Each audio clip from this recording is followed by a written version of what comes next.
Dhaka women কলেজের অর্থনীতি বিভাগের তৃতীয় বর্ষের ছাত্রীরা, আমি তোমাদেরকে আমার ক্লাসে স্বাগতম জানাচ্ছি। আমি এলএম আক্তার বানু, তোমাদের সাথে আছি, assistant professor, head of the department of economics, Dhaka women college, Uttara, Dhaka. আশা করি সবাই ভালো আছো। আমরা আমাদের পড়া শুরু করব। আমাদের যে পেপারটা আজকে আমরা পড়াচ্ছি, সে পেপারের কোড হচ্ছে 232211, সরকারি অর্থ ব্যবস্থা। এরপরে যেটা আমরা আলোচনা শুরু করছিলাম, এর মধ্যে গত ক্লাসে যেটা আমরা শুরু করেছি, অধ্যায় 11 থেকে আমরা সরকারি ব্যয়টা শুরু করেছি। সরকারি ব্যয় কাকে বলে, এগুলো তোমরা পরীক্ষা দিয়েছো, অনেকটা তোমরা বুঝতেও পেরেছো। হ্যাঁ, আজকে আমি এখানে সরকারি ব্যয়ের লক্ষ্য, উদ্দেশ্য, প্রয়োজনীয় থেকে শুরু করছি পড়ানো। সরকারি ব্যয়ের যে লক্ষ্য এবং উদ্দেশ্য এবং প্রয়োজনীয়তা, এটা তোমরা সবাই লিখে আমাকে পাঠিয়েছো, কিন্তু আমার মনে হচ্ছে না যে তোমরা এই লেখাটাকে আদৌ যে ভালো করে সবাই পড়েছো। হ্যাঁ, এখানে যদি আমরা বলি যে বাংলাদেশ সরকারের যে ব্যয়গুলো, সেটা যদি আমরা বলি,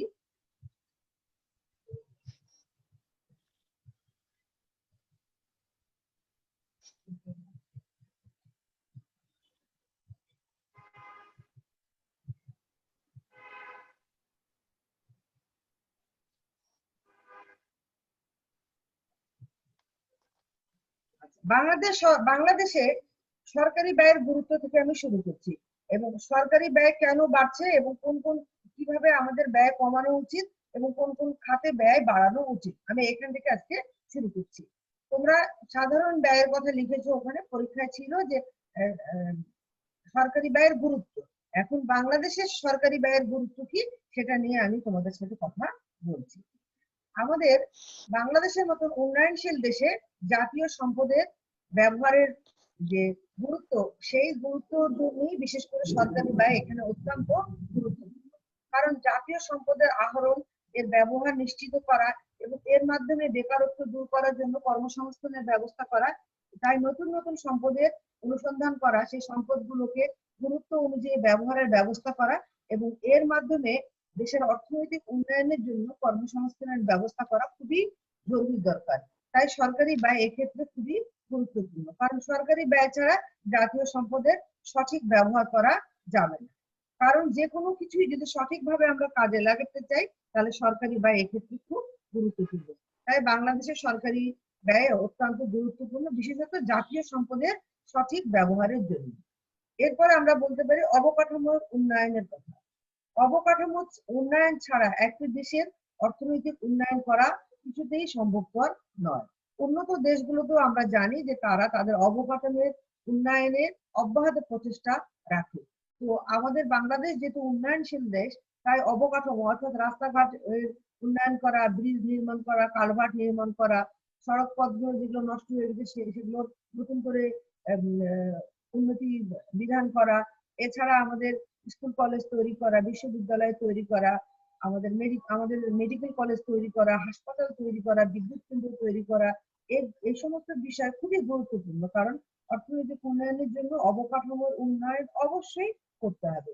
তাই অবকাঠামো উন্নয়নের জন্য সরকারি ব্যয় খুব গুরুত্বপূর্ণ। সরকারি ব্যয় যত বাড়বে অবকাঠামোর উন্নয়ন তত হবে। এক্ষেত্রে একটা কথা অবশ্যই গুরুত্বপূর্ণ, যে অবকাঠামোর উন্নয়নের জন্য দুটো বিষয় খুব গুরুত্বপূর্ণ, সেটা হচ্ছে যে সরকারি ব্যয়ের জন্য কিছুতে অপচয় না হয় এবং অবকাঠামো উন্নয়ন করতে গিয়ে যেন দীর্ঘমেয়াদী সময় ব্যবহার করা না হয়। যে অবকাঠামোর উন্নয়নের ব্যবস্থা নেওয়া হবে তার জন্য সরকারি ব্যয় খুব গুরুত্ব সহকারে এবং খুব মিতব্যয়িতার সঙ্গে ব্যয় করতে হবে এবং সেটা সঠিক সময়ে সে কাজটাকে শেষ করার ব্যবস্থা করতে হবে। অবকাঠামোর মধ্যেই পড়ে সড়ক, জল এবং রেলপথের উন্নয়ন।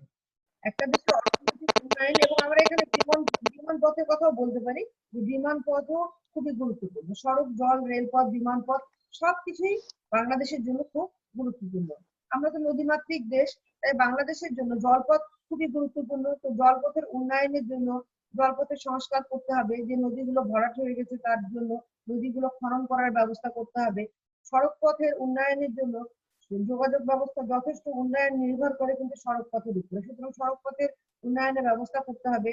রেলপথগুলো অনেক পুরোনো হয়ে গেছে আমাদের, সেই রেলপথগুলো আমাদের মিটার গেজ বেশিরভাগ রেলপথ, সেগুলো ব্রড গেজের ব্যবস্থা করতে হবে। সুতরাং সড়ক, জল এবং রেলপথের উন্নয়ন করতে হবে। এক্ষেত্রে সরকারি ব্যয় খুবই গুরুত্বপূর্ণ। যোগাযোগ ব্যবস্থার উন্নয়ন করতে হবে, এগুলো যোগাযোগ ব্যবস্থার মধ্যে পড়ে, কিন্তু এরপরও ইন্টারনেট ব্যবস্থার উন্নয়ন, যে রেডিও টিভি ব্যবস্থার উন্নয়ন, এগুলোর জন্য প্রচুর পরিমাণ ব্যয় করতে হবে। গ্যাস, বিদ্যুৎ, জ্বালানি এই খাতে সরকারকে প্রচুর ব্যয় করা প্রয়োজন, কারণ এগুলোর উপরে দেশের অর্থনৈতিক উন্নয়ন অবশ্যই নির্ভর করে। কারণ গ্যাস যেহেতু কারখানায় বর্তমানে ব্যবহার হচ্ছে, সুতরাং শিল্প কলকারখানা চালাতে গেলে গ্যাসের খুব প্রয়োজন। বিদ্যুৎ অবশ্যই প্রয়োজন, বিদ্যুৎ তো আমাদের আবাসিক এলাকায় প্রয়োজন, এবং এটা শিল্পের ক্ষেত্রে প্রয়োজন, এবং গ্রামে চাষিরা চাষের ক্ষেত্রে তাদের সেচ যন্ত্র চালানোর জন্য বিদ্যুৎ ব্যবহার করে থাকে। সুতরাং এগুলো ক্ষেত্রে অবশ্যই উন্নয়নের জন্য সরকারি ব্যয় খুব গুরুত্বপূর্ণ। প্রাকৃতিক সম্পদের যথাযথ আহরণ এবং এর ব্যবহারের জন্য সরকারকে যথেষ্ট পরিমাণ ব্যয় করতে হয়। সুতরাং এটার জন্য সরকারি ব্যয় খুব গুরুত্বপূর্ণ। কৃষি এবং শিল্প তো অর্থনীতির প্রাণ, সুতরাং কৃষি এবং শিল্প খাতে প্রচুর পরিমাণে ব্যয় করতে হয় এবং এই খাতে ভর্তুকি প্রদান করতে হয়। দারিদ্রতা দূরীকরণ এবং বেকারত্ব দূরীকরণের জন্য সরকারকে প্রচেষ্টা নিতে হয়। এগুলোর জন্য সরকারকে ব্যয় করতে হয়। এই ব্যয় অত্যন্ত গুরুত্বপূর্ণ, কারণ দেশে দারিদ্রতা দূর না হলে অর্থনৈতিক উন্নয়ন করা যাবে না, এবং বেকারত্ব দূর না করলে, অর্থাৎ কর্মসংস্থানের ব্যবস্থা না করলে, যদি শিক্ষিত এবং অশিক্ষিত বেকারের পরিমাণ বেড়ে যায়, তাহলে উন্নয়নের রাস্তা কিন্তু অনেক দূরে সরে যায়। সুতরাং দারিদ্রতা এবং বেকারত্ব অবশ্যই দূর করার ব্যবস্থা করতে হবে। সামাজিক নিরাপত্তার কথা বলা হচ্ছে, যে সামাজিক নিরাপত্তার ব্যবস্থা করতে হবে। সুতরাং সামাজিক নিরাপত্তাটা যেটা হচ্ছে, আমাদের দেশে যে মানুষের সামাজিক নিরাপত্তার জন্য মানুষের বেতনের ব্যবস্থার সাথে সাথে পেনশনের ব্যবস্থা করতে হবে, বৃদ্ধ বয়সে যাতে মানুষের অসুবিধা না হয় তার ব্যবস্থা করতে হবে। সুতরাং সামাজিক নিরাপত্তা বেষ্টনী বা বলয় তৈরি করতে হবে, যার ভিতরে যারা কাজ যখন করবে না বৃদ্ধ বয়সে, তারাও যেন সামাজিক নিরাপত্তা লাভ করতে পারে। তার জন্য পেনশনের ব্যবস্থা বা অবসরকালীন ভাতার ব্যবস্থা এবং নিরাপত্তা বিধান করতে হবে, অর্থাৎ সামাজিক নিরাপত্তা বেষ্টনী গড়ে তুলতে হবে। আভ্যন্তরীণ শান্তি শৃঙ্খলা রক্ষার জন্য অবশ্যই যে বাহিনীগুলোর মাধ্যমে আমরা আভ্যন্তরীণ শান্তি শৃঙ্খলা রক্ষা করে থাকি, তাদের জন্য ব্যয় বাড়াতে হবে, যাতে তাদের সেই বাহিনীগুলোকে আমরা আধুনিক সাজসজ্জে সজ্জিত করতে পারি এবং তারা যেন দেশের আভ্যন্তরীণ শান্তি শৃঙ্খলার জন্য গুরুত্বপূর্ণ ভূমিকা রাখতে পারে। এই জন্য সরকারের ব্যয় খুব গুরুত্বপূর্ণ। প্রতিরক্ষা খাত অবশ্যই আছে, যে প্রতিরক্ষা খাতে দেশ রক্ষার জন্য প্রতিরক্ষা করতে হবে, এই খাতেও সরকারের ব্যয় খুব গুরুত্ব আছে। মানব সম্পদের কথা বলছি, যে মানব সম্পদ উন্নয়ন, মানব সম্পদ উন্নয়ন তো অবশ্যই গুরুত্বপূর্ণ। তোমাদের বাংলাদেশের অর্থনীতি, তোমাদের মানব সম্পদ উন্নয়ন বলে আলাদা একটা চ্যাপ্টার আছে, আমি সেটা তোমাদের সাথে আলোচনা করেছি। তো মানব সম্পদ উন্নয়ন ছাড়া দেশের অর্থনৈতিক উন্নয়ন করা যাবে না, কারণ দক্ষ মানব সম্পদই পারে দেশকে শিল্প, ব্যবসা, বাণিজ্য, কৃষির দিক থেকে এগিয়ে নিয়ে যেতে, এবং অবকাঠামো উন্নয়নের জন্য দক্ষ মানব সম্পদ খুব প্রয়োজন। যেমন আমরা একটা বড় ব্রিজ করতে গেলে অনেক সময় বিদেশিদের সহায়তা নেই। তো অর্থাৎ তোমরা জানো যে আমাদের যমুনা ব্রিজ হয়েছে, আমাদের পদ্মা সেতু তৈরি হচ্ছে, এগুলোতে আমরা বিদেশিদের সহায়তা নিচ্ছি, এবং ওখানে বিদেশি শ্রমিক কাজ করছে, বিদেশি টেকনিশিয়ানরা কাজ করছে। কিন্তু আমরা যদি নিজের দেশের মধ্যে মানব সম্পদ, উন্নত মানব সম্পদ গড়ে তুলতে পারি, মানব সম্পদের যথাযথ উন্নয়ন ঘটাতে পারি, তাহলে এসব ক্ষেত্রে আর আমাদের বিদেশিদের উপর নির্ভর করতে হবে না, এবং দেশের অর্থনৈতিক উন্নয়ন খুব দ্রুত হবে যদি মানব সম্পদ উন্নয়ন করা যায়। আর ডিজিটাল বাংলাদেশ গঠন করতে হলে অবশ্যই সরকারি ব্যয় খুব গুরুত্বপূর্ণ। ডিজিটাল বাংলাদেশ গঠন করতে হলে অবশ্যই এই খাতে সরকারি ব্যয় যথেষ্ট পরিমাণে করতে হবে, এবং সেটা যেন যথাযথভাবে ব্যয় করা হয় সেদিকে অবশ্যই খেয়াল রাখতে হবে। আর সবচেয়ে শেষে যেটা বলতে পারি আমরা, অর্থনৈতিক উন্নয়নের জন্য অবশ্যই বাংলাদেশের সরকারি ব্যয় খুবই গুরুত্ব বহ করে, খুবই গুরুত্বপূর্ণ, কারণ সব কথা শেষ কথা হচ্ছে অর্থনৈতিক উন্নয়ন এবং মানব সম্পদ উন্নয়ন, দক্ষ মানব সম্পদ উন্নয়ন। সুতরাং সেই লক্ষ্যকে সামনে রেখে সরকারের অর্থনৈতিক ব্যবস্থার লক্ষ্যটাই হচ্ছে যে অর্থনৈতিক উন্নয়ন করা এবং অর্থনৈতিক উন্নয়নের জন্য যথাযথ সরকারি ব্যয় করা। এই জন্য সরকারি ব্যয় এখানে অত্যন্ত গুরুত্বপূর্ণ ভূমিকা পালন করছে। তবে এই ক্ষেত্রে আমরা একটা কথা বলতে পারি, যে বাংলাদেশে অনেক ক্ষেত্রে দেখা যায় যে সরকারের অনেক অপ্রয়োজনীয় ব্যয় হয়ে যায়। তাই তোমরা দেখো আমি এখানে কি দিয়েছি, বাংলাদেশ সরকারের রাজস্ব ব্যয় কমানোর উপায়। আমাদের যে রাজস্ব ব্যয়, সেটা কিন্তু বহু ক্ষেত্রে আমরা দেখি অনেক বেশি হয়ে যায়। এই ব্যয়টা অবশ্যই কমাতে হবে এবং কিছু কিছু ক্ষেত্রে আবার ব্যয়ের পরিমাণ বাড়াতে হবে। যেমন আমাদের দেশে যেটা আছে যে প্রশাসনিক ক্ষেত্রে আমরা দেখি যে দক্ষ কর্মকর্তার অবশ্যই অভাব আছে এবং অদক্ষতার কারণে এই ব্যয়ের পরিমাণ বেড়ে যায়। যেখানে কম খরচ করার কথা সেখানে অনেক সময় দক্ষতার অভাবে প্রশাসনিক ক্ষেত্রে অনেক বেশি ব্যয় হয়ে যায়। এই দক্ষতা বাড়ানোর মাধ্যমে কিন্তু অপ্রয়োজনীয় ব্যয় কমিয়ে ফেলা যায়। যদি দক্ষতা বৃদ্ধি করা যায় তাহলে কিন্তু অপ্রয়োজনীয় ব্যয় অনেকাংশে কমিয়ে ফেলা যায়। এটা খুবই দরকার যে অপ্রয়োজনীয় ব্যয় কমাতে হবে। বিরাষ্ট্রীয়করণের কথা আমরা বলতে পারি যে বিরাষ্ট্রীয়করণ করা যেতে পারে। এখনো অনেক শিল্প কলকারখানা আছে যেগুলো সরকারি খাতে পরিচালনা করা হয়। তো সেই সমস্ত খাতে কিন্তু আমরা দেখি সরকারি শিল্প কলকারখানাগুলো আমরা যেটা লক্ষ্য করি বাংলাদেশে এখানে অনেক অপচয় হয় এবং এখানে শ্রমিকরা ভালো করে কাজ করে না এবং যেহেতু এখানে প্রশাসনিক দক্ষতা থাকে না তাই এখানে প্রশাসনিক ভাবে একটা ঢিলাঢালা ভাব থাকে এবং সেখানে দেখা যায় যে শিল্প কলকারখানাগুলো বছরের পর বছর সরকারি যেগুলো সেগুলো লোকসান দিয়ে চলছে এবং লোকসান দিতে দিতে সেগুলো চালানোর মতন অর্থ আর সরকারের কাছে অনেক সময় থাকে না। কিন্তু এই ক্ষেত্রে সরকার এগুলো চাইলেও অনেক সময় জোর করে বন্ধ করতে পারে না। এর মধ্যে তোমরা একটা জানো, এর মধ্যে যেমন খুলনায় সরকারি কয়েকটা পাটকল, আরো দেশের সর্বক্ষেত্রে সরকারি পাটকল গুলো বন্ধ করে দেওয়া হয়েছে। এতে শ্রমিকদেরকে তাদের অবসরকালীন ভাতা, তাদের প্রয়োজনীয় বেতন যেগুলো বকেয়া ছিল সেগুলো সব দিয়ে বন্ধ করা হয়েছে। এগুলো এখন আধুনিক সাজসজ্জা সজ্জিত করে যন্ত্রপাতি লাগিয়ে এগুলোকে নতুন করে পুনরায় চালানোর সরকার সিদ্ধান্ত নিয়েছে। কারণ মেশিনপত্র পুরানো হয়ে গেলে এবং প্রশাসনিক কর্মকর্তারা যখন পুরাতন হয়ে যায় তারা খুব একটা দক্ষতার সাথে কর্মকাণ্ড পরিচালনা করতে পারে না এবং পুরাতন মেশিনপত্রের ফলে দেখা যায় যে ব্যয়ের পরিমাণ অনেক বেড়ে যায়। তো এক্ষেত্রে এই সমস্ত শিল্প কলকারখানাগুলোকে যদি বিরাষ্ট্রীয়করণ করা হয় অর্থাৎ যদি বেসরকারি খাতে ছেড়ে দেওয়া হয় একটা প্রয়োজনীয় মানে প্রয়োজনীয় অর্থ নিয়ে সরকার যদি এগুলোকে বিরাষ্ট্রীয়করণ করে তাহলে কিন্তু দেখা যাবে যে বেসরকারি খাতে শিল্প কলকারখানা যাদের নিয়ন্ত্রণে যাবে তারা অবশ্যই লাভ করার চেষ্টা করবে। তারা অবশ্যই মুনাফার উদ্দেশ্যে উৎপাদন কার্য পরিচালনা করবে এবং সেক্ষেত্রে দেখা যাবে যে ব্যয়ের পরিমাণ অনেকটা কমে আসবে। সুতরাং সরকারের রাজস্ব ব্যয় কমানোর জন্য যে শিল্প কলকারখানাগুলো সরকারি খাতে আছে এবং যেগুলো খুবই লোকসান দিয়ে চলছে সেগুলোকে বিরাষ্ট্রীয়করণ করতে হবে। অপচয় বন্ধ করতে হবে। সবচেয়ে বড় কথা অপচয় বন্ধ করতে হবে। আমরা জানি সরকার প্রচুর উন্নয়নমূলক কর্মকাণ্ড পরিচালনা করে কিন্তু সেখানে প্রচুর পরিমাণে অপচয় হয়ে থাকে। যেমন প্রশাসনিক ক্ষেত্রে আমরা অনেক বড় বড় দেশে দেখি যে যেখানে একটা গাড়িতেই সমস্ত অফিসের কাজ চলে কিন্তু আমাদের দেশে দেখা যায় যে প্রত্যেক সরকারি কর্মকর্তার জন্য এক একটা গাড়ি, এক একটা ড্রাইভার। এখানে কিন্তু ব্যয় অনেক কমে যায় এবং যদি সরকার এরকম ব্যবস্থা করে যে সপ্তাহে 2 দিন বা 3 দিন সরকারি কর্মকর্তারা কেউ গাড়ি ব্যবহার করবে না, সবাই নিজ নিজ অফিসে পায়ে হেঁটে আসবে বা ড্রাইভাররা এই দিন কোনো ডিউটি পালন করবে না এবং তারা সেই দিনে বেতনও পাবে না, এতে কিন্তু অনেকটা ব্যয় কমানো যায়।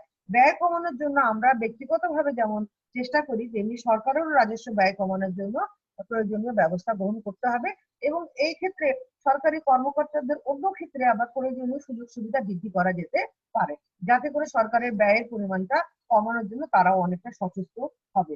অপ্রয়োজনীয় বিদেশ ভ্রমণ বন্ধ করতে হবে। আমাদের দেশে আমরা একটা জিনিস খেয়াল করি যে সরকারি কর্মকর্তারা অপ্রয়োজনীয় বিদেশ ভ্রমণ করে, যে কোনো একটা সম্মেলনের নাম করে বা আমাদের বাংলাদেশে অনেক সময় দেখা যায় যে সরকারি খরচে যখন ফুটবল দল বা ক্রিকেট দল পাঠানো হয় তাদের ক্ষেত্রে অনেক অপ্রয়োজনীয় কর্মকর্তা অনেক লোকজন এখানে চলে যায়। তো এই ক্ষেত্রে অপ্রয়োজনীয় বিদেশ ভ্রমণ বন্ধ করতে হবে এবং বিদেশ ভ্রমণের ব্যাপারে কড়াকড়ি আরোপ করতে হবে।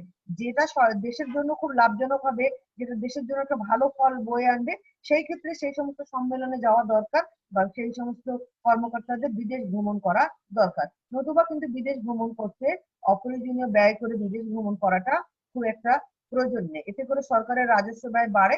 রাজস্ব ব্যয় কমানোর জন্য অপ্রয়োজনীয় বিদেশ ভ্রমণ বন্ধ করতে হবে এবং ক্রীড়া দল যখন যাবে তাদের শুধু প্রয়োজনীয় কর্মকর্তা এবং যারা খেলবে তাদেরই এখানে পাঠানো উচিত, অপ্রয়োজনীয় লোক বল এখানে পাঠানো উচিত নয়। এতে করে রাজস্ব ব্যয় বাড়ে, এই রাজস্ব ব্যয় কমানোর ব্যবস্থা করতে হবে। অপ্রয়োজনীয় বিলাস দ্রব্যের আমদানি বন্ধ করতে হবে। তোমরা জানো যে বাংলাদেশে অনেক অপ্রয়োজনীয় দ্রব্য বিদেশ থেকে আমদানি করা হয় যেটা কোনো খুব একটা প্রয়োজন নেই, সেই দ্রব্যটা আমাদের দেশে আমরা ব্যবহার তৈরি করে ব্যবহার করতে পারি।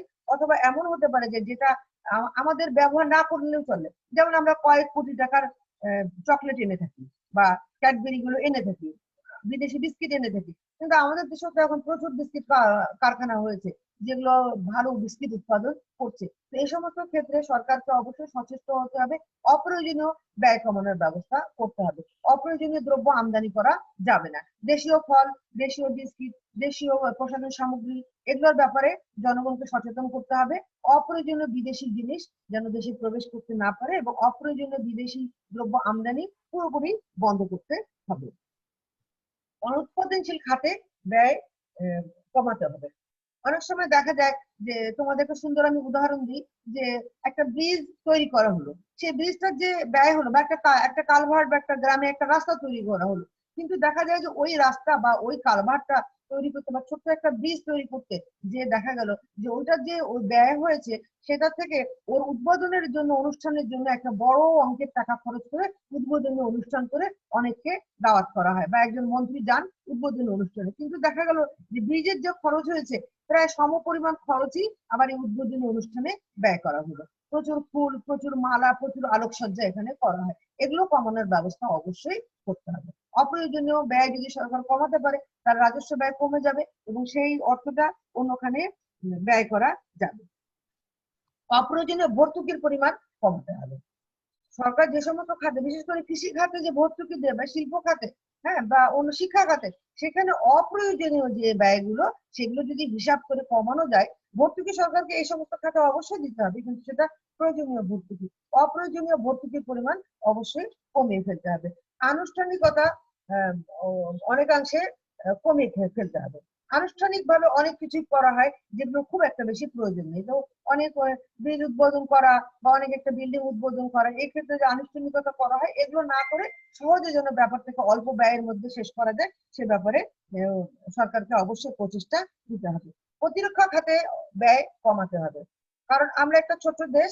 আমাদের এত প্রতিরক্ষা খাতে ব্যয় যদি আমরা করছি যেটা, সেটাকে অবশ্যই যদি আমরা কমিয়ে ফেলতে পারি তাহলে দেখা যাবে যে প্রতিরক্ষা খাতে যদি ব্যয় কমানো যায় ওই ব্যয়টা কৃষি শিল্পের জন্য ব্যয় করা যাবে। প্রতিরক্ষা খাতে অবশ্যই ব্যয় করা হবে, কিন্তু সেটা প্রয়োজন অনুযায়ী, অপ্রয়োজনীয় খাতে ব্যয় করা যাবে না। তাহলে এখন প্রশ্ন আসছে যে বাংলাদেশ সরকারের কোন কোন খাতে ব্যয় বাড়ানো উচিত। তোমরা আমাকে বলো তো, এখন নিজেরা বলো যে কোন কোন খাতে তাহলে ব্যয় বৃদ্ধি করা উচিত। বলো, মেয়েরা বলো, কোন কোন খাতে ব্যয় বৃদ্ধি করা উচিত?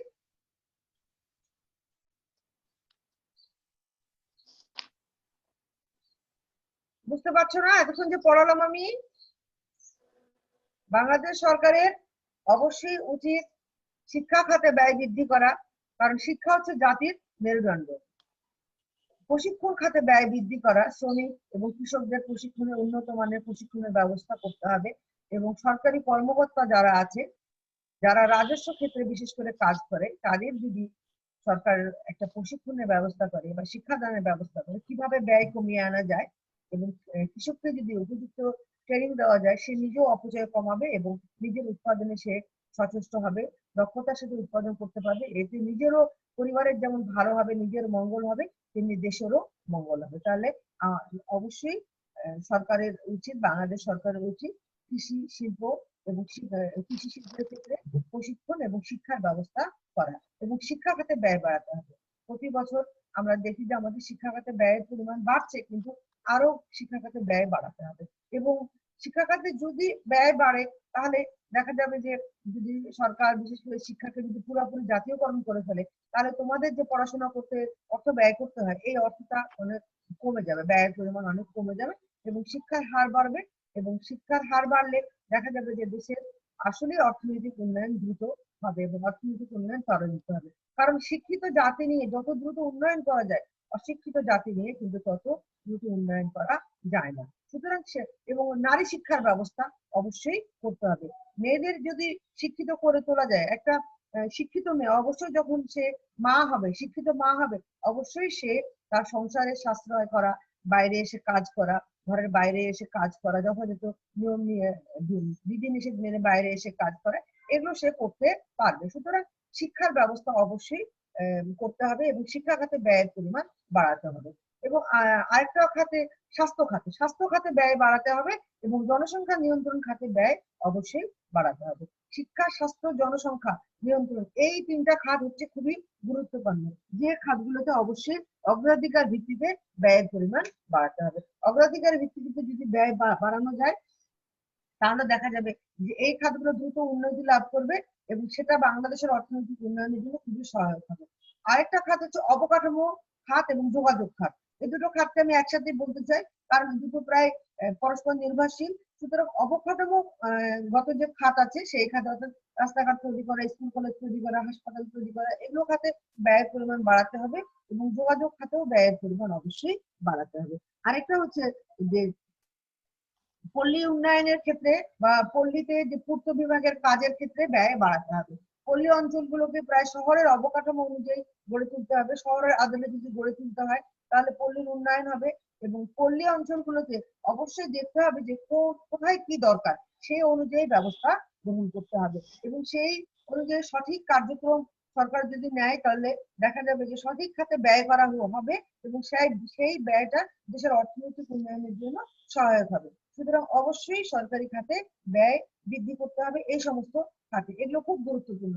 এবং দেশের আইন শৃঙ্খলা রক্ষার জন্য, অর্থাৎ দেশে যেন শান্তি শৃঙ্খলা থাকে তার জন্য সরকারকে অবশ্যই ব্যয়ের পরিমাণ বাড়াতে হবে। এই জন্য আনসার, ভিডিপি এবং সর্বোপরি পুলিশ বাহিনীর ক্ষেত্রে সরকারকে ব্যয়ের পরিমাণ বাড়াতে হবে।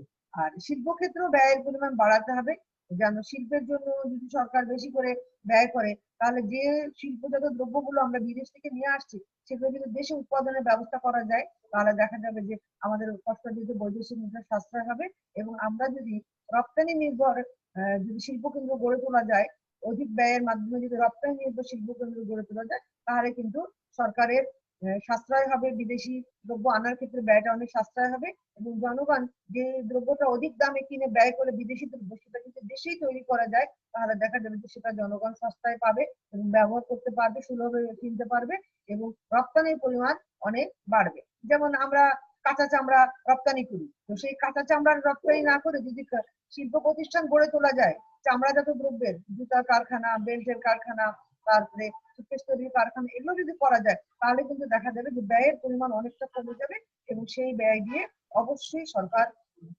যে আমাদের ব্যয়ের বিদেশ থেকে এই দ্রব্যগুলো আনতে হবে না। সুতরাং এই সমস্ত খাতে ব্যয় বৃদ্ধি করতে হবে। মূলত শিক্ষা, স্বাস্থ্য, জনসংখ্যা নিয়ন্ত্রণ এবং কৃষি, শিল্প, তারপরে দেশের আভ্যন্তরীণ শান্তি শৃঙ্খলা, অবকাঠামো, যোগাযোগ, এই খাতগুলোতে যদি ব্যয় বৃদ্ধি করা যায়, যেমন কৃষি ক্ষেত্রে যদি বেশি ভর্তুকি দিয়ে সারের পরিমাণ বাড়ানো, সার উৎপাদনের পরিমাণ বাড়ানো যায়, কৃষক যদি সস্তায় সার কিনতে পারে তাহলে কিন্তু উৎপাদনের পরিমাণ অনেক বাড়বে এবং বিদেশি সারের উপর নির্ভরশীলতা অনেকটা কমে যাবে। সুতরাং বাংলাদেশ সরকারের উচিত এই সমস্ত খাতে ব্যয় বৃদ্ধি করা। সবাই আশা করি পড়া বুঝতে পেরেছো? জি ম্যাম। বাংলাদেশ সরকারের রাজস্ব ব্যয় কমানোর উপায় একটা বললাম, আর একটা বললাম বাংলাদেশ সরকারের কোন কোন খাতে ব্যয় বাড়ানো উচিত। আচ্ছা, এখন আমি তোমাদের যেটা বলছি সরকারি ব্যয়ের ফলাফল। সরকারি ব্যয় সামগ্রিক চাহিদা বৃদ্ধির মাধ্যমে জাতীয় আয় বৃদ্ধিতে সহায়তা করে। সরকারি ব্যয়ের যে ফলাফলটা, এই ফলাফলটা কি হবে? সামগ্রিক উৎপাদন বৃদ্ধির মাধ্যমে মাথাপিছু আয় বাড়ায়, মাথাপিছু আয় বাড়লেই মোট জাতীয় উৎপাদন বা মোট জাতীয় আয়টা অবশ্যই বাড়বে। সরকারি ব্যয় নিয়োগ এবং কর্মসংস্থানকে বৃদ্ধি করে থাকে। সরকারি ব্যয়ের মাধ্যমে এতক্ষণ যেটা পড়ালাম তার ফলে যেটা হবে, যেটা বললাম যে ব্যয় এই সমস্ত খাতে বৃদ্ধি করা উচিত, এগুলো যদি সরকার করতে পারে, অর্থাৎ সরকারি ব্যয় যদি বাড়ানো হয় তাহলে সরকারি ব্যয়ের অবশ্যই একটা ভালো ফলাফল হবে এবং সরকারি ব্যয়ের ফলে সামগ্রিক চাহিদা বৃদ্ধি পাবে এবং দেশে কর্মসংস্থান বাড়বে। সামগ্রিক চাহিদা বৃদ্ধি পেলে শিল্প কলকারখানা গড়ে উঠবে, কৃষিতে উৎপাদন বাড়বে এবং দেখা যাবে যে এখানে কর্মসংস্থানের পরিমাণ বাড়বে, বেকার সংখ্যা অনেকটা কমে যাবে এবং নিয়োগের পরিমাণ বাড়বে এবং সামগ্রিক মাথাপিছু আয় অবশ্যই বাড়বে। সরকারি ব্যয় যদি বাড়ানো যায় তাহলে বা সরকারি ব্যয়ের যে ফলাফলটা এটা খুবই ভালো ফলাফল দেয় ভর্তুকির উপরে। ভর্তুকির মাধ্যমে যদি সরকার যদি সরকারি ব্যয়ের যে ফলাফলটা এটা আমরা অনুভব করতে পারি, কৃষির উৎপাদন বাড়ে, কৃষির উৎপাদন অনেকাংশে বাড়ায় এবং বিনিয়োগের পরিমাণও বাড়ে। কৃষির উৎপাদন বাড়লে দেশের অর্থনৈতিক অবস্থা ভালো হবে এবং এখানে মূলধন বেশি গঠিত হবে এবং বিনিয়োগের পরিমাণ বাড়বে। সরকারি ব্যয় কর্মোদ্যম, তারপর কর্মস্পৃহা বৃদ্ধি করে। সঞ্চয় এবং ভোগের উপরে একটা ইতিবাচক ফলাফল লক্ষ্য করা যায়। সঞ্চয় এবং ভোগের উপরে ইতিবাচক ফলাফল লক্ষ্য করা যায়। যদি ভর্তুকি দিয়ে যদি কৃষির উৎপাদন বাড়ানো যায় তাহলে কৃষকের অবস্থা ভালো হবে এবং কৃষক তার মূলধন তার কৃষি ক্ষেত্রে বিনিয়োগ করতে পারবে এবং ছোট ছোট মূলধন সংগ্রহের মাধ্যমে ব্যাংকগুলো বড় মূলধন তৈরি করতে পারবে এবং সেই মূলধনের মাধ্যমে বড় শিল্প কলকারখানা গড়ে তোলা যাবে। অবশ্যই দেশের শিল্পর ক্ষেত্রেও একটা ইতিবাচক ফলাফল লক্ষ্য করা যাবে। মানব কল্যাণ বৃদ্ধি পাবে, শিক্ষার হার বাড়বে এবং জনসংখ্যা অবশ্যই নিয়ন্ত্রণ করা যাবে। জনসংখ্যা নিয়ন্ত্রণ যদি করে ফেলা যায়, দেশে বেসরকারি ব্যয়ের ফলাফলের মাধ্যমে যদি একটা ইতিবাচক ফলাফল লক্ষ্য করা যায় জনসংখ্যা কমানোর জন্য, তাহলে কিন্তু সেটা দেশের অর্থনৈতিক উন্নয়নের জন্য অবশ্যই একটা সুফল বয়ে আনবে। কারণ আমাদের বাংলাদেশের জমির পরিমাণ তো বাড়েনি, কিন্তু জনসংখ্যা দিন দিন বাড়ছে। এই জনসংখ্যাকে যদি কমিয়ে আনা যায়, বৃদ্ধির হার যদি অনেকাংশে কমিয়ে আনা যায়, যদি এখানে প্রয়োজনীয় ব্যয় করে যদি এটাকে কমিয়ে আনা যায়, তাহলে দেশের অর্থনৈতিক উন্নয়নের ক্ষেত্রে একটা ইতিবাচক ফলাফল লক্ষ্য করা যাবে। এবং জনসংখ্যা কমলেই দেশের কর্মসংস্থান, আয়, মাথাপিছু আয়, কৃষি, শিল্প, শিক্ষা সবকিছুর একটা ভালো ফলাফল আমরা লক্ষ্য করতে পারবো।